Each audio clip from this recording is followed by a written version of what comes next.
programa não é recomendado para menores de 10 anos.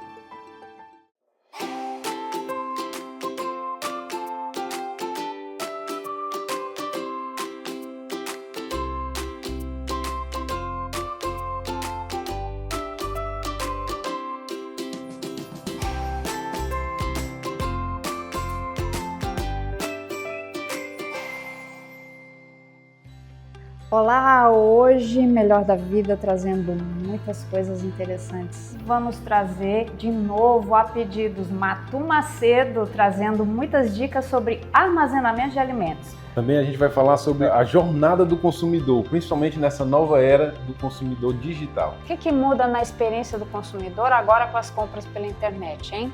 Já parou para pensar? O melhor da vida é viver, curtir um momento sem se preocupar, deixar na memória e não registrar apenas a câmera de um celular. O melhor da vida é curtir, sorrir, brincar com quem ainda está aqui, pois a vida é um sopro, então vamos amar. A qualquer momento memórias pode tornar a vida. Então, gente, olha quem está de volta aqui, Matu, querida, que prazer te receber. Uma alegria ter a Matu com a gente. Hoje o tema é muito legal, vamos falar de armazenamento de alimentos. Matu, qual é a importância de armazenar corretamente os alimentos? Primeiro, muito obrigada por mais um convite, muito obrigada, doutor Tiago, é uma felicidade para mim estar aqui novamente. Jo, é sempre um assunto muito interessante o que você me pergunta, porque muitas vezes as donas de casa, elas armazenam, vamos dizer assim, como aprenderam com as mães, vamos dizer assim. Às vezes a gente aprendeu quando que a mãe terminava de fazer o arroz, deixava na panela para guardar mais tarde. Para né? janta, faz o almoço e guarda para janta. Não, depois eu guardo, né? E o que é que acontece? Desculpa, mas tem também aquela ideia, né, que a pessoa tem de que porque está cozido pode ficar fora da geladeira. Tem muito não deve, até porque a gente não tem um clima muito favorável. Na realidade, nós temos um clima que é uma estufa, é muito quente, né? Quente e úmido. Quente e úmido. Então, algumas, vamos dizer, micro-organismos, bactérias, elas estão no lugar ideal para se desenvolver, né? E tanto fora da geladeira como dentro da geladeira também isso acontece. Vamos dar um exemplo aqui. Muitas vezes as meninas pegam sobra de feijão, que ninguém cozinha feijão todo dia, né? Eu vou botar aqui na geladeira para todo dia ficar tirando. E aí vai que, na medida que vai passando os dias, vai criando aquela capinha, aqueles bolores de mofo, né? Mesmo na geladeira. Mas está na geladeira, está guardado, por que mofou?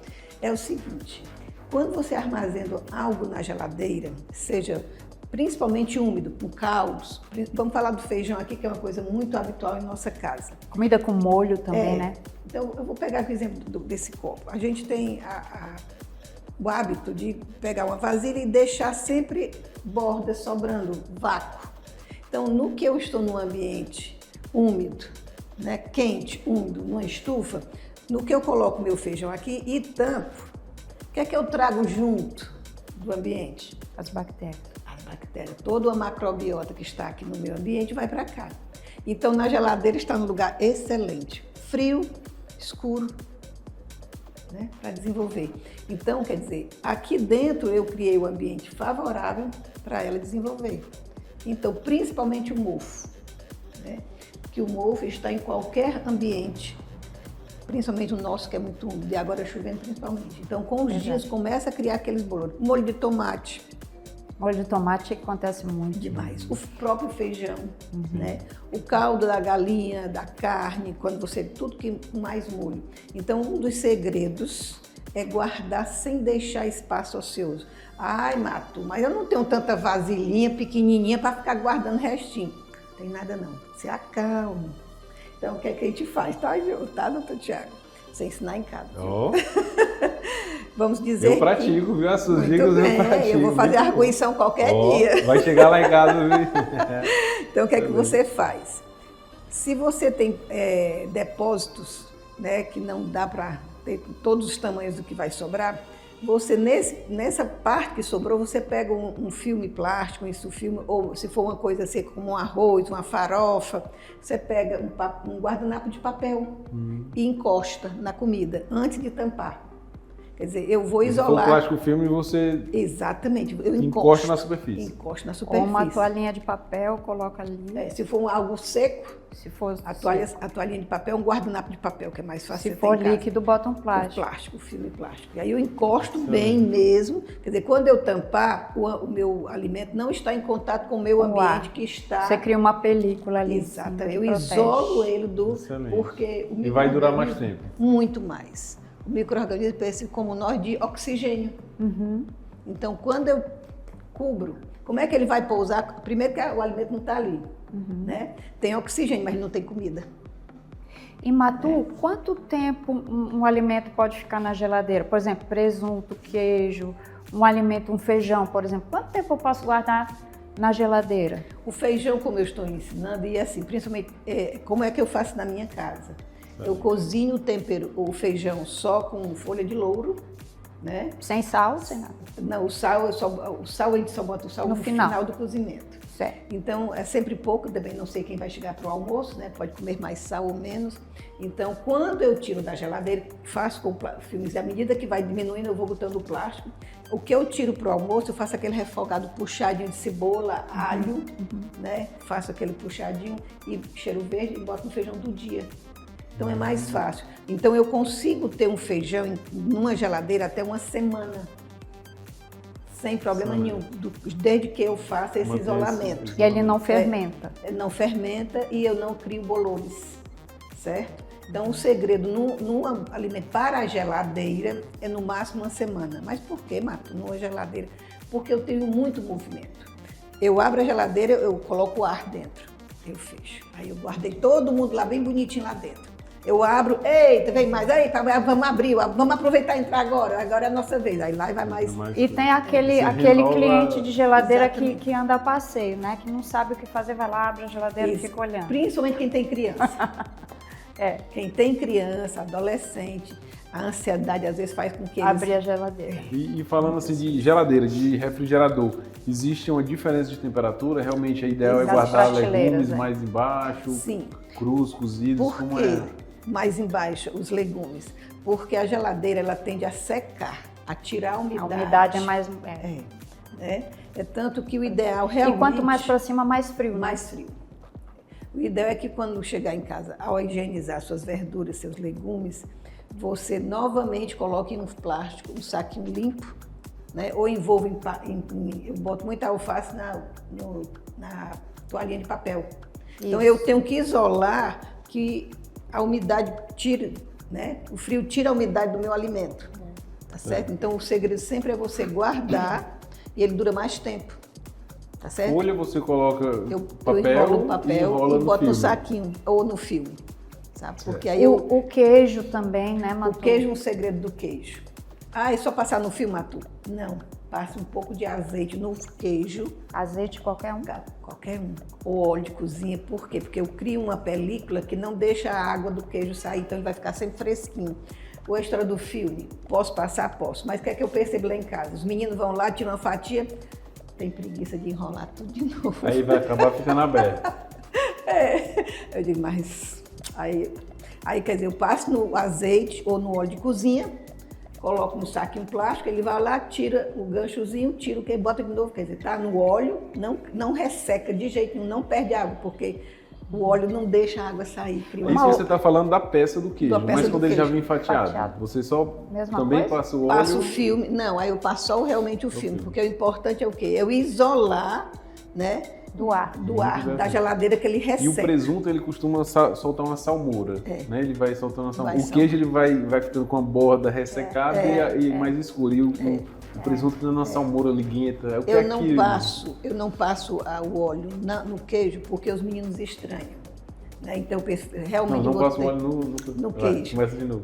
Não passo o óleo nas fatias de queijo, porque os meninos estranham aquela coisa marmelada, sabe? Certo. Então, eu realmente passo só no filme. E o presunto, ele vai soltando água porque ele vai dissolurando, já que ele tem sal.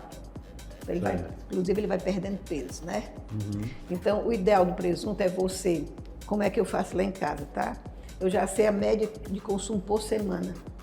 3, 4 fatias, porque eu não como a mesma coisa todos os dias. Então, eu já congelo, compro ali meio quilo, aí congelo de 4 em 4 fatias. Dá mais trabalho, enrola. Chegar em casa, separar 4 fatias, passar o filme congelar, dá. Mas eu tenho economia. Porque se tiver com essa aguinha, doutor Tiago, os meus não comem. Mas não tem perigo. Não estão. Na realidade, ali é como se fosse a Faz salmoura. Parte, né? Faz parte do processo de fabricação, que ele é um produto industrializado e é uma consequência ali do produto. Da ressaída de sal. Entendeu? Tem uma outra dúvida muito grande, Matu, é se você deve lavar a carne. Lavar o frango, lavar a carne antes de fazer o alimento. Não devemos. Não deve lavar a carne. Tá certo, não se deve lavar carne, não se deve. Ai, Matu, mas eu lavo, tem aquela nhaca. É típico, né? É o seguinte, eu já visitei as granjas, né? E assim, eles têm um alto índice de higiene na manipulação. Então, o que é que você pode fazer e o que é que eu indico às meninas quando me perguntam? Pega um paninho de prato limpinho, molhe, tá? Molhe com aguinha com limão, por exemplo, ou com vinagre, torça e faz, como diz assim, banhozinho de gato. Faz um carinho. Faz um carinho naquela carne. Tá certo? A carne moída. Na verdade, então, você não lava, você enxuga. A carne moída. Peça a peça da carne e mande moer na sua frente. Mas por que eu não posso lavar? Vamos dizer aqui a carne que é mais fácil de explicar. Quando você olha para a carne, ela é feita de fibras. Na hora que eu lavo, eu boto a água dentro da carne e tiro, vamos dizer assim, o sumo da carne, né? Os glóbulos vermelhos, onde está o ferro. Ferritina. A mioglobina. Pronto, tudo, né? Aí eu tiro, quer dizer, a água entra e a outra sai. Você está lavando os nutrientes, né? Exatamente, eu estou tirando, né? Estou botando água. Né? Além do risco de contaminação, né? Dos outros alimentos, inclusive. Pois é, até porque é um cuidado que se deve ter de usar água filtrada, né? Para lavar os alimentos. Nunca usar água da torneira, porque aí você não está lavando, você está contaminando a sua comida. Você está aumentando. E aí uma coisa interessante para você perceber o que nós estamos conversando aqui sobre a carne lavada com água, quem faz bife. O prato mais difícil de se fazer no mundo é um bife. Então, um bife bem feito, né? Porque tem gente que faz assim. Primeiro bife só se bota sal e pimenta. Certo? É a história do churrasco. Aqueça bem sua frigideira, fogo alto.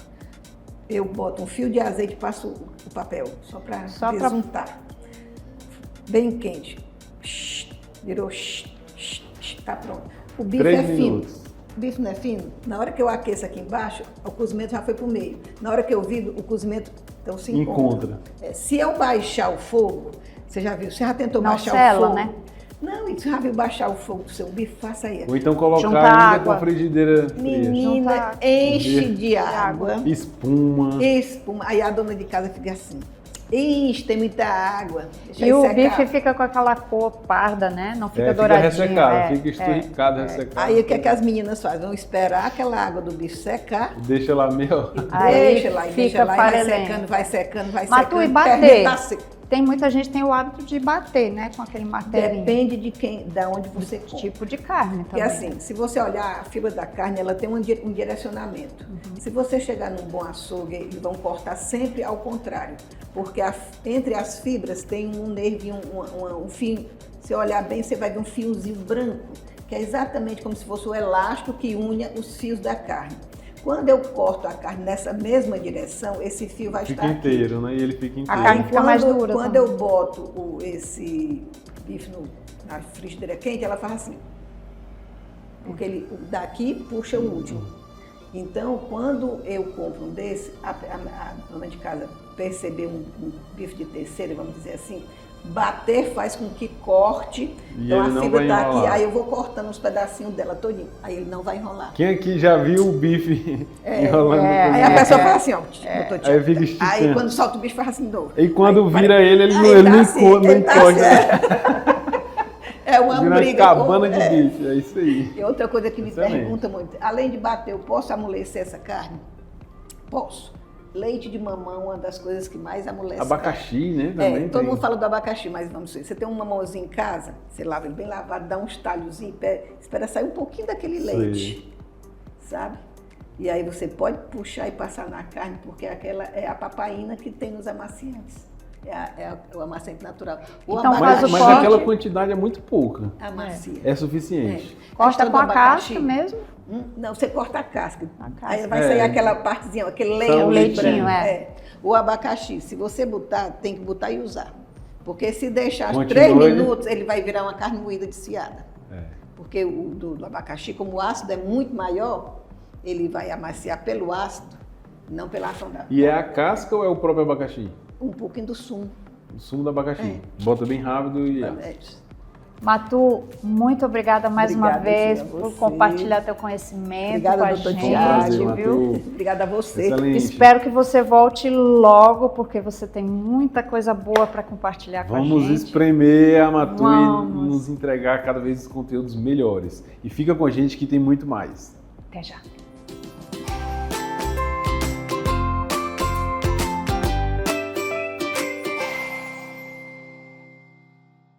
Que tal cuidar da sua saúde sem sair de casa? O Mais Saúde Ceará leva atendimento médico, informação e apoio para o seu bem-estar. Agora você pode renovar sua receita médica de forma 100% gratuita, com toda a praticidade e segurança. Receitas para diabetes, pressão alta, transtorno do espectro autista, TDAH, ansiedade ou depressão. Tudo isso com atendimento no conforto da sua casa. Quer saber mais? Entre em contato conosco. A vida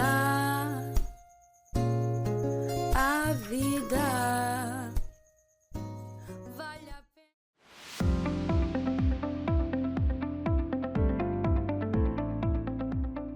Chegou aquela horinha de que você precisa hoje. Vamos ver qual é a pergunta, talvez esse assunto possa te interessar e sirva para você resolver o seu problema. Vamos ver?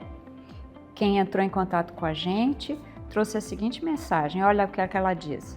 Querida Jo, envio minha mensagem e peço sua ajuda. Fui traída por meu marido faz alguns anos e resolvi perdoar. Mas desde aquela época, toda vez que ele sai, até para trabalhar, fico imaginando na minha cabeça que ele está me traindo de novo. Complicado. Não falo nada, mas fico desconfiada. Olho nas redes sociais, olho no celular dele procurando alguma coisa e isso está me consumindo.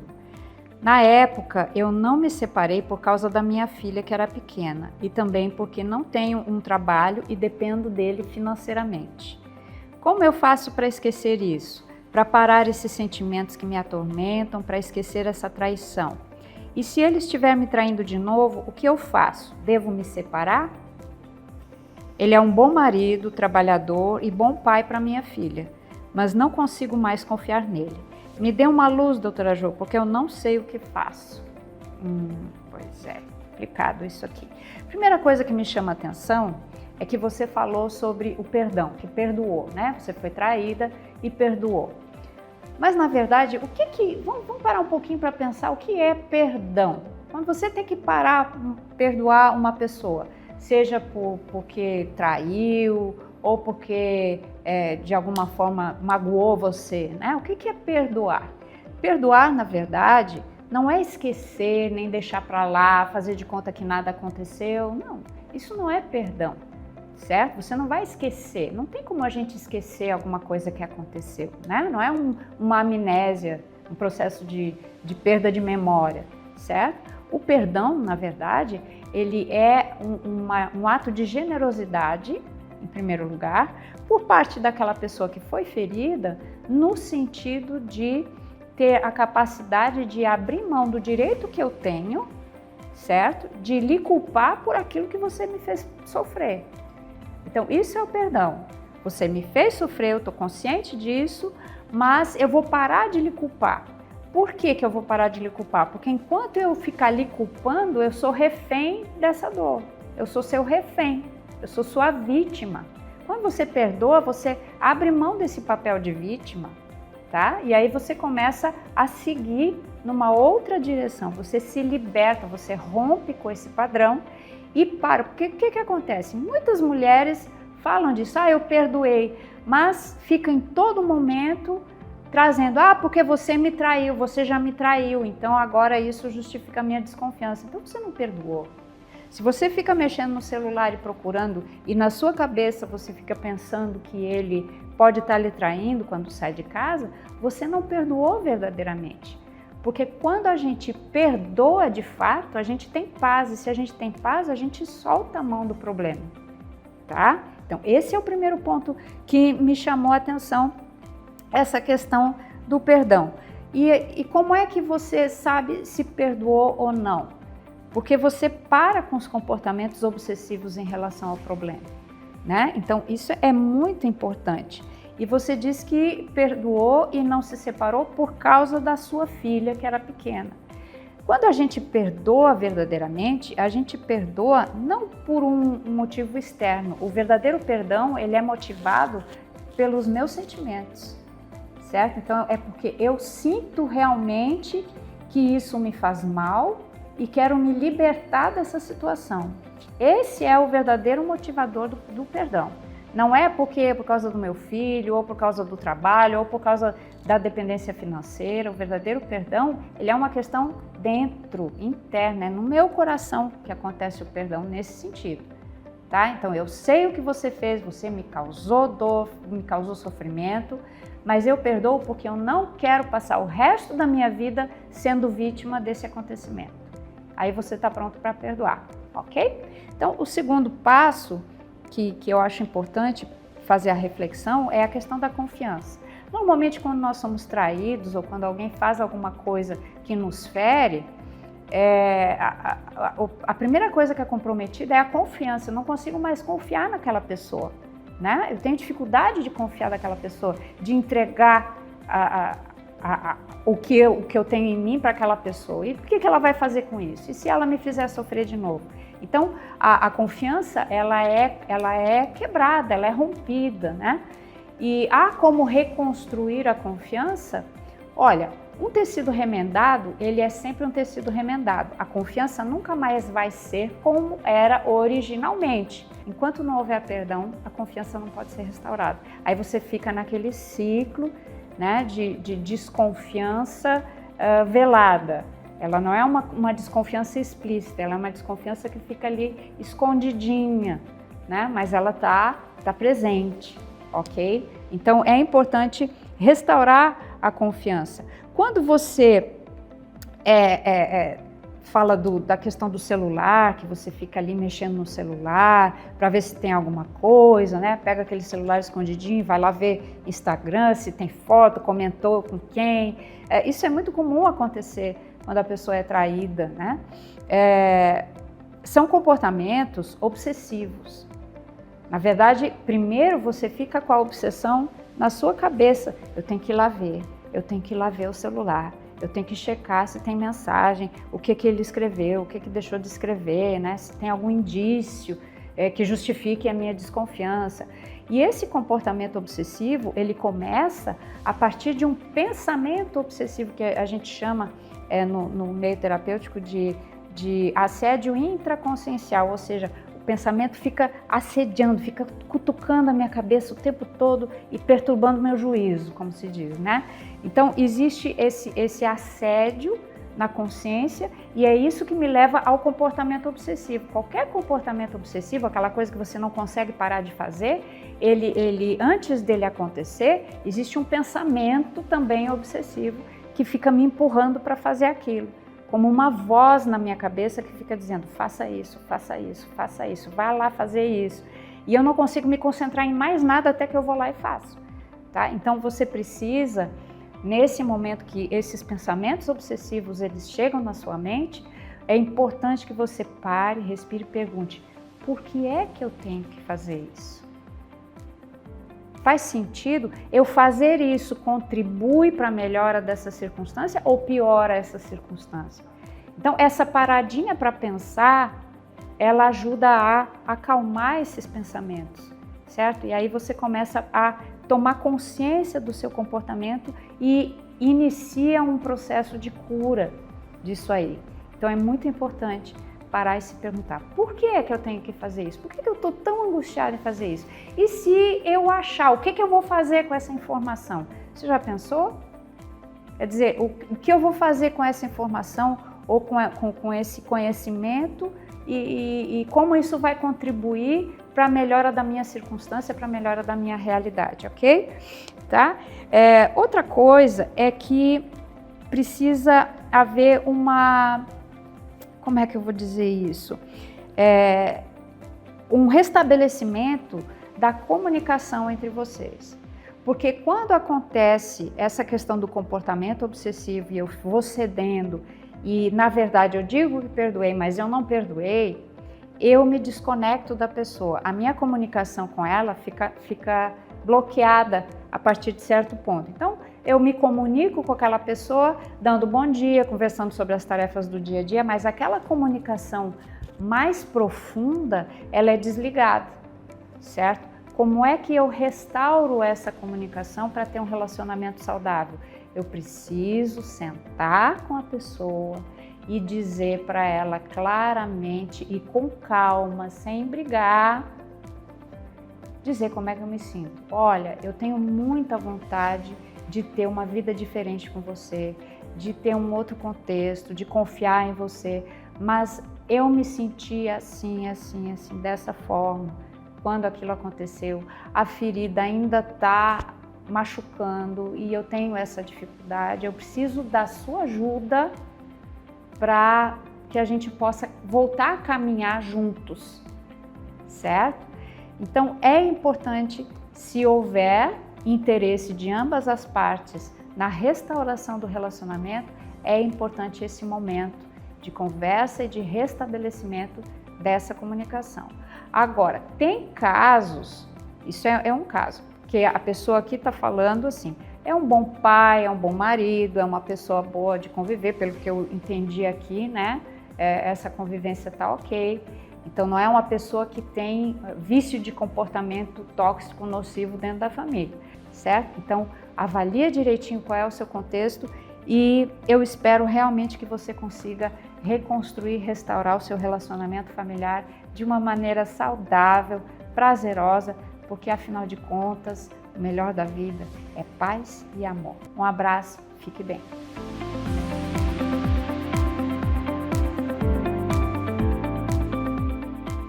O melhor da vida é viver, curtir um momento sem se preocupar, deixar na memória e não A Vita Plus surgiu para cuidar da sua saúde com qualidade e praticidade. Você não precisa mais sofrer com deslocamentos e exposição a ambientes hospitalares. Atuamos em todo o estado com a missão de garantir a você acesso a um serviço de saúde com qualidade, com o máximo de comodidade e segurança, buscando sempre a excelência. Conosco você pode esperar pelo que mais prezamos. Atendimentos eficazes por médicos qualificados e experientes. Contamos com uma equipe especializada de profissionais de saúde capacitados e preparados. Estamos comprometidos em atender às suas necessidades de saúde de forma eficaz e humanizada. Assine agora e tenha acesso imediato a todos os nossos benefícios. Vita Plus é bem-estar. Vita Plus é segurança. Vita Plus é saúde que te acompanha.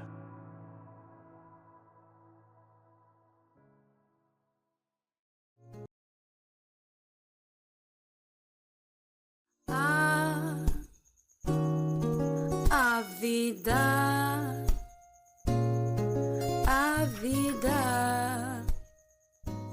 vale a pena.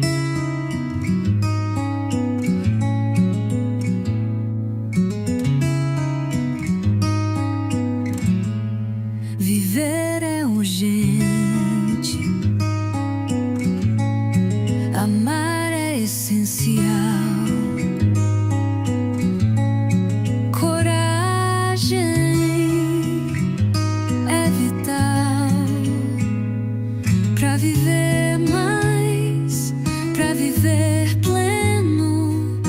Ser de verdade, tem que ser mais, tem que ser pleno, tem que ser de verdade. A cada passo, em cada direção,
verdade.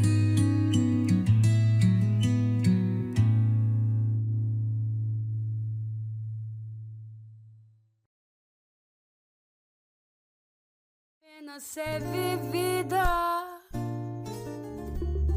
De volta aqui no Melhor da Vida, agora com a gente, o Bosco Nunes, que é CEO da AESIC. Explica um pouquinho o que é o trabalho da AESIC. A AESIC é um trabalho de estratégia de mercado. A gente coloca pessoas no centro e busca fazer com que a empresa ela consiga montar uma estratégia que vai atender às necessidades das pessoas. Quando eu falo da empresa, é um órgão feito por pessoas para pessoas. Então, essas pessoas externas, quando a gente fala do cliente e sociedade como um todo, mas também as internas, colaboradores, os proprietários, então todo o público está envolvido ali, fornecedores também de uma empresa. Essa é a ideia do empreendedorismo, né? Promover realmente esse bem-estar, esse desenvolvimento da sociedade. Muito legal, é interessante, você falou aí de estratégia de mercado, né? Estratégia comercial, e algumas pessoas podem até estar assistindo aí e dizer assim, não, mas isso é para coisa grande, é para empresas grandes, empresas antigas, não, né? É o empreendedor que está ali dizendo assim, poxa,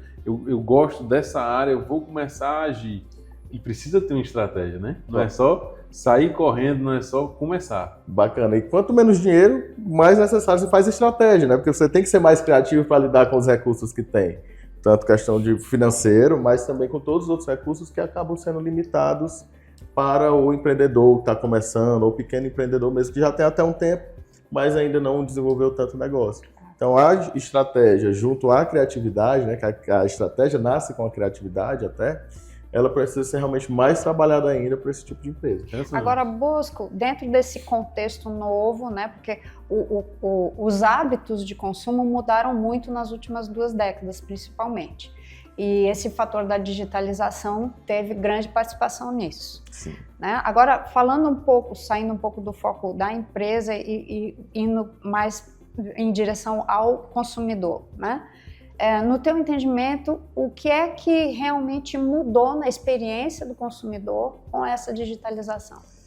Nossa, mudou muita coisa, muita coisa. Primeiro, a quantidade de estímulos. Eu poderia até começar dizendo que um texto mais padrão do mercado começou a mudar as ferramentas. Ou o que é que eu tenho para poder ter acesso à informação, ter acesso a um produto. A logística mudou, transformou muito ao longo desse período, mas o que eu posso dizer é que mudou muito o estímulo. E ao mudar o estímulo, muito o tipo de reação do consumidor. A própria forma de anunciar mudou, né? Mudou total. Então a gente tem muito... Parece que é feito para o seu cérebro ser dissolvido em alguns momentos e aí você ser imerso por aquilo, ser abraçado, agarrado, não conseguir se livrar. E na verdade o que a maior parte dos e-commerce, das plataformas digitais fazem para compra é justamente isso. Eles criam uma estratégia para compra por impulso cada vez maior, em que você se vê ali como um passatempo, é uma loja que está na palma da sua mão, ou várias lojas dentro de uma única plataforma na palma da sua mão. Basta um clique. Basta um clique. Né? E até para o assistente de voz que diga, fale, comprar agora que eu compro automaticamente e mando entregar em casa. Você está dizendo uma coisa de peso aqui. Então, para você que está em casa, olha só, o que o Bosco está dizendo é que as empresas hoje estão usando estratégias de marketing para a venda de produtos que estimulam a compulsão pelo consumo. Exato. Não é isso?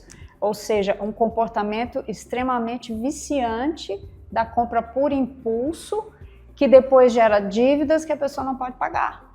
Isso. Aí assim, na rede social você vê às vezes um influencer que diz, olha o sapato que eu estou usando, arrasta para cima, compra agora. E o cara vê lá, comprou, já era. Vai chegar o boleto. Né? E aí é essa questão que eles estão usando aí, que são ferramentas, são estratégias, né? E que podem pegar ali o nosso telespectador de surpresa. Totalmente. E aí quando eu falo isso, assim, já era assim no offline, digamos. Então as vitrines bem trabalhadas, lojas com cheiros, promoções, toda a comunicação visual né, dessas lojas. Mas quando você está no online, você não está fugindo, você abre o celular para poder ver a postagem que sua mãe lhe enviou ali no Instagram e cai em propaganda e vídeos viciantes que te levam para a propaganda. Então os estímulos eles são muito combinados. Aí prejudica essa percepção, a criticidade até muitas vezes do ser humano, né? Que a gente fala de jornada do consumidor, mas eu sempre digo a jornada do ser humano, que muitas vezes vai estar no momento de compra. Agora, falando dessa questão, você mencionou aí ser humano, né? Somos pessoas tendo uma experiência de compra. Eu penso que a experiência de comprar só pela internet, ela é incompleta em termos de experiência de compra. Por quê? Porque eu não estou utilizando todos os meus sentidos. Até pelo aspecto, por exemplo, de você passear na loja, entrar, experimentar. É um momento de autocuidado, Bosco, né? Sim. Que aquele clique ali, agora eu quero isso, agora eu quero isso, agora eu quero isso, ele rouba um pouco dessa riqueza, dessa experiência. Então a gente estava até conversando agora há pouco sobre a questão da experiência mista, né? Fala um pouquinho pra gente sobre a importância dessa experiência mista e até dando dicas de como é que a pessoa que está nos assistindo pode melhorar essa experiência, porque quando você, no meu entender, do aspecto terapêutico disso, se você tem uma experiência mais plena, mais rica, o impulso de consumo pelo consumo... É mais envolvente. Ele acalma. Sim. Porque você está tendo uma experiência mais enriquecedora em termos de compra, né? Do que simplesmente olha a foto, bota no carrinho, bota no carrinho, bota no carrinho. Quando vê, tem um monte de coisa lá que você nem queria tanto, ou enfim, esse exato. tipo de coisa toda. Às vezes você vai fazer uma revisão no carrinho e diz, eu botei isso, botei 2 vezes a mesma coisa. Às vezes acontece. Pode acontecer. Então, eu gosto muito dessa jornada híbrida, né? E é o que acontece, por isso que a gente fala da jornada do ser humano. O ser humano, ele é físico, e ele é offline, né? A gente está em diversos momentos da vida, em diversos contextos ou pontos de contato diferentes com a empresa, né? Que aí, quando eu falo híbrido, é justamente isso. Quais pontos de contato eu vou utilizar para estar me relacionando com o meu cliente de uma maneira adequada, de uma maneira saudável. É lógico que o objetivo de toda empresa, nesses pontos de contato, é a venda no final. Perfeito. Né? E aí eu trato a venda como atendimento de necessidade. Então eu vou promover uma venda saudável. Não adianta eu vender 12 itens para o meu cliente, que vai se endividar, enfim, vai entrar num processo nocivo para ele e que talvez gere um dano psicológico ou maior em outras Uma experiência áreas. negativa, né? Que gera uma experiência negativa. A experiência negativa gerando coisas maiores até, né? Dificuldades outras. E a gente tem muitas pessoas que estão em momentos de fragilidade psicológica que a empresa precisa atentar para isso, precisa ter determinados cuidados. Mas a coisa está tão absurda, não sei se vocês viram esse estudo, mas que mostra que colocaram bebês para assistir vídeos, uma tela com um vídeo mais calmo e outra com um desenho que estava sendo elaborado. E cada vez que o bebê tirava a tela do desenho, eles entendiam, opa, tem que dar mais um estímulo para ele não tirar a visão da tela. Né? Não é tirar a tela do desenho, mas a visão da tela. E isso era um tempo médio de 3 segundos. Da perda de interesse? Da perda de interesse. Então a cada que estimular a cada 3 segundos. Isso é o que a rede social faz com a gente, isso é que os e-commerce fazem com a gente. Eles buscam esse estímulo, colocam no carrinho. Por isso tem tanto banner passando tão rápido que você não consegue acompanhar. E aí vai gerando inconscientemente o sentimento de estou ficando fora, estou perdendo alguma coisa, tenho que botar no carrinho.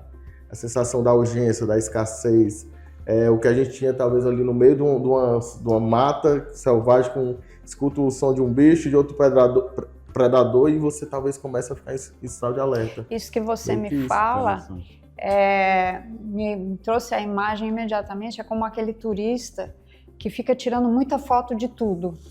Né? É aquela coisa, eu tenho que guardar aquilo ali, eu tenho que ter tem que ser mais palpável a prova física da experiência. A experiência não basta guardar só no nível de sentir, eu tenho que ter algo concreto.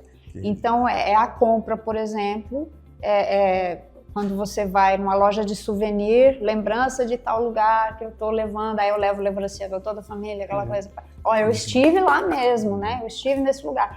Fotos que às vezes nunca vão ser nem vistas. Ou postadas ou impressas. Mas a pessoa, eles brincam muito com a cultura japonesa, né? Que o japonês faz muito isso, ele vê tudo atrás da câmera.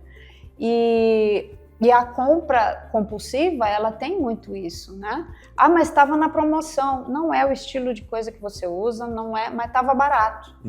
Então eu não podia perder. É como se não gastar naquele contexto implicasse em uma perda E eu estou perdendo, eu não sei nem o que, mas eu estou perdendo alguma coisa. Então, bora comprar. Eu já tive uma experiência que o consumidor, né, o meu cliente, paciente, ele dizia assim, olha, eu comprei algo de R$100 por 70 e eu economizei 30.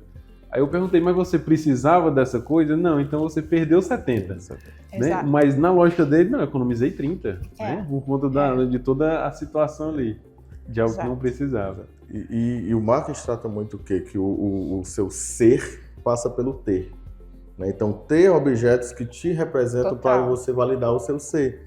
Então, isso vai gerando esse consumo cada vez mais para eu colocar um rótulo em mim. Que a gente fala que as pessoas fogem de rótulos, mas na verdade elas querem rótulos.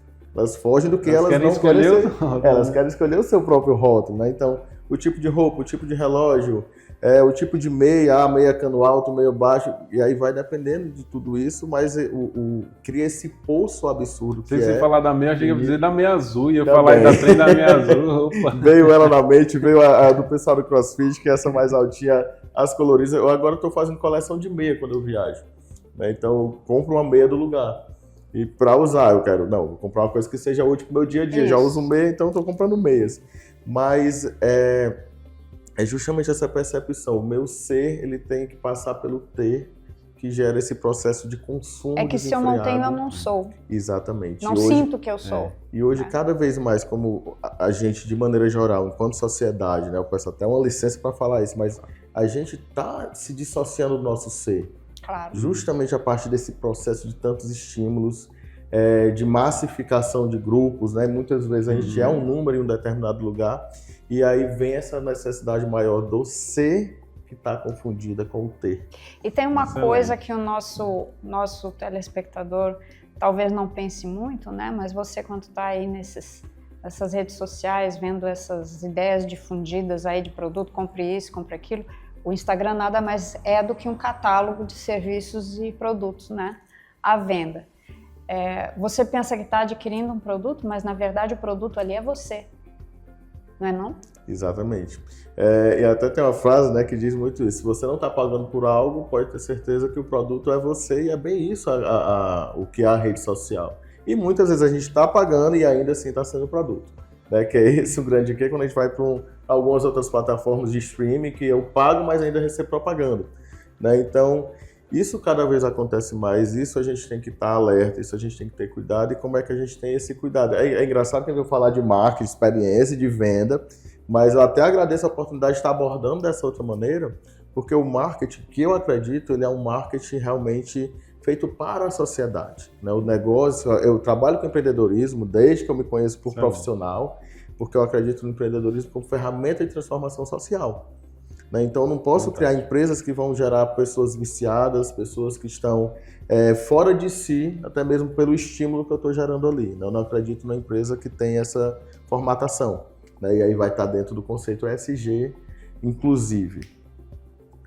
Mas o cuidado que a gente tem que ter é essa criticidade ao consumir. Eu não estou falando somente de produto, só do que eu pago, mas o tipo de conteúdo que eu acesso na internet, o tipo de conteúdo que eu acesso fora da internet, o tipo de relacionamentos que eu estabeleço. Né? Então, vem um olhar para o ser integral.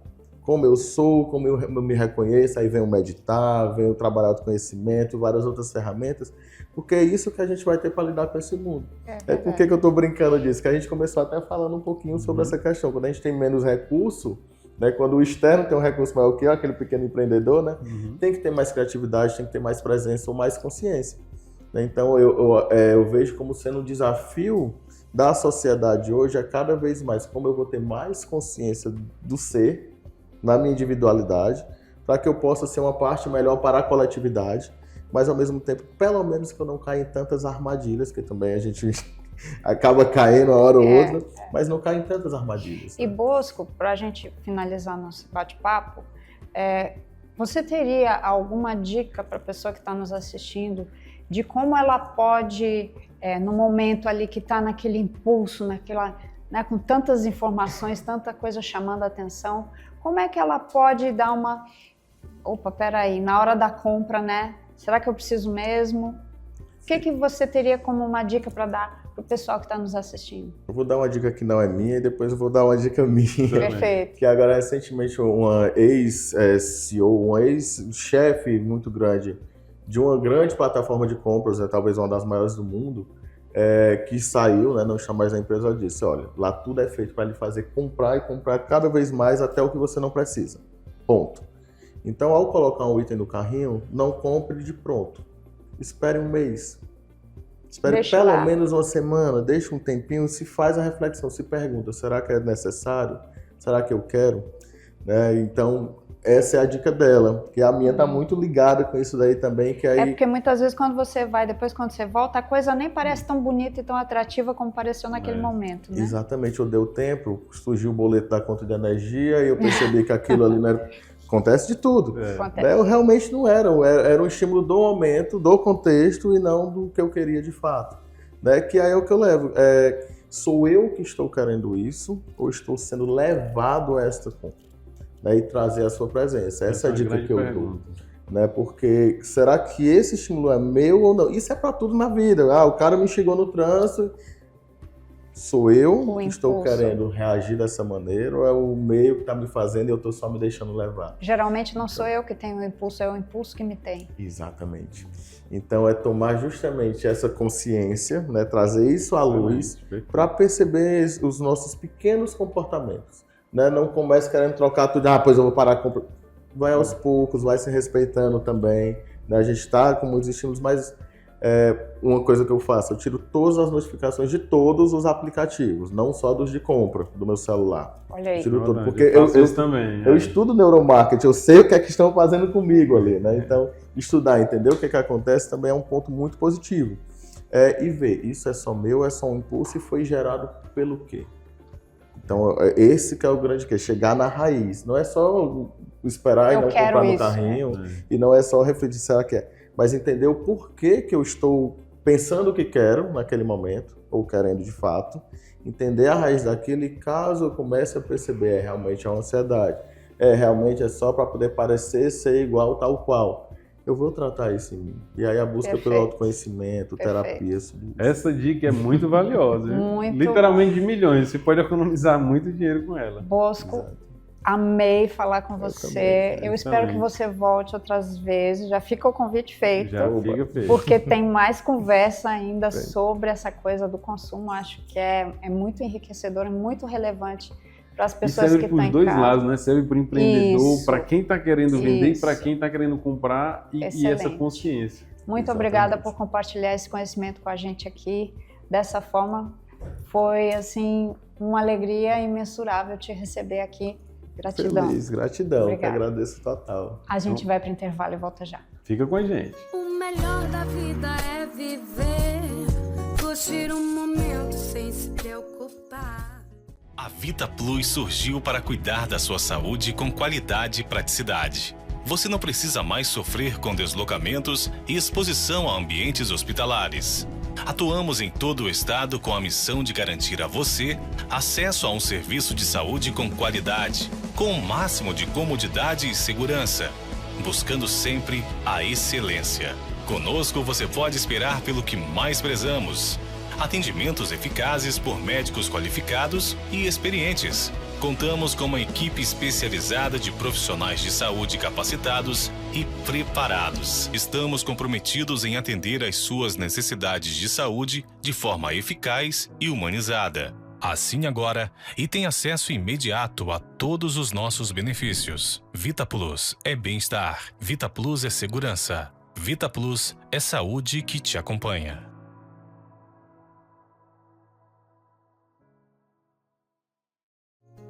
A vida vale a pena ser vivida.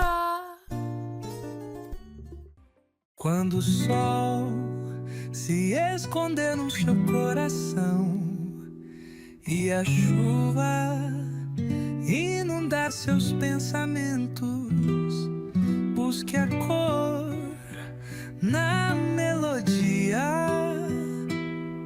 que toca o seu caminho e cuide do seu jardim. Não importa o deserto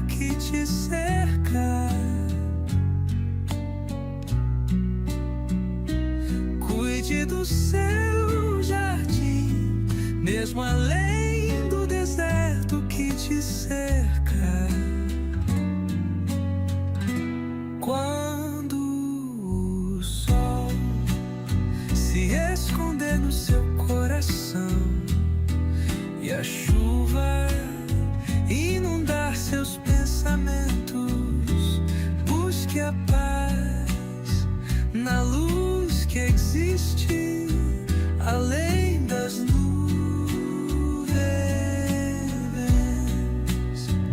e cuide do seu jardim. Não importa o deserto que te cerca, te cerca. Cuide do seu jardim, mesmo além do deserto que te cerca.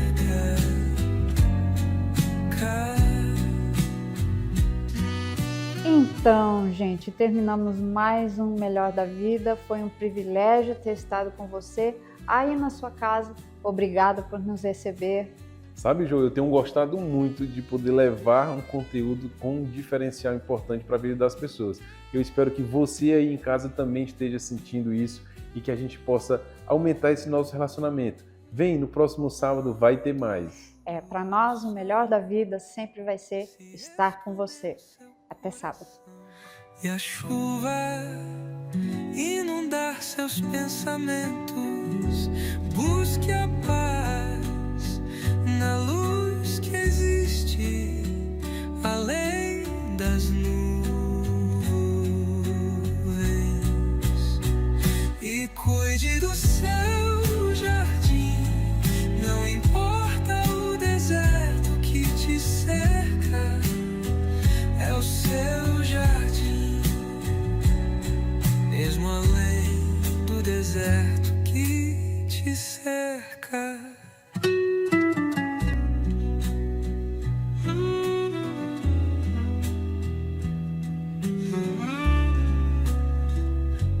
Seu jardim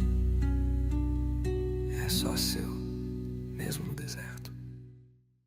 Mostrando coragem em cada despedida. O melhor da vida é cuidar, cuidar de quem tá perto e de longe amar. Sentir uma mão no peito, o coração dispara. Amar como se fosse uma joia rara.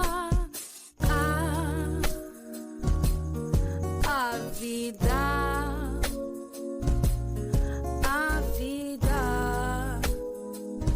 vale a pena ser vivida.